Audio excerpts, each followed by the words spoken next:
নিথর রাতের অতিথি। সেদিন রাতটা ছিল অদ্ভুত শান্ত। এমন নীরবতা যেন পুরো গ্রাম নিঃশ্বাস আটকে আছে। আমি একা ছিলাম আমার কুঁড়ে ঘরে। বাতাসেও পাতার নড়াচড়া নেই। হঠাৎ দরজায় ৩ বার শব্দ হল। আমার বুক ধুকপুক করতে লাগল।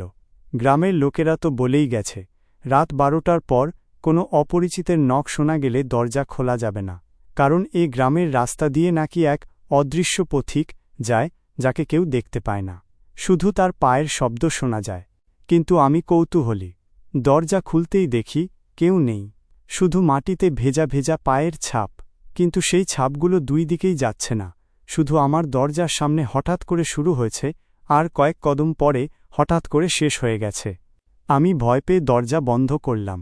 ভাবলাম হয়তো ভুল শুনেছি, কিন্তু তখনই ঘরের ভেতর থেকে কেউ ফিসফিস করে বলল, দরজা খুলে দিলে এবার আমাকে বিদায়ও দেবে না। শরীর জমে গেল। ধীরে ধীরে ঘুরে দেখি, আমার পিছনে দাঁড়িয়ে আছে এক লম্বা, ছায়াময় মানুষ। তার মুখ নেই, শুধু একটা কালো শূন্যতা। সে বলল, আমি পথ হারিয়েছি, তোমার দরজা থেকেই আমার পথ শুরু হয়। আর কথা শেষ হতেই পুরো ঘর অন্ধকারে ঢেকে গেল। আমি শুধু অনুভব করলাম, সেদিন কেউ একজন আমার হাত ধরে বাইরে নিয়ে যাচ্ছিল, কিন্তু পথ ছিল অদৃশ্য। পরের দিন সকালে গ্রামের লোকেরা শুধু আমার দরজার সামনে সেই ভেজা পায়ের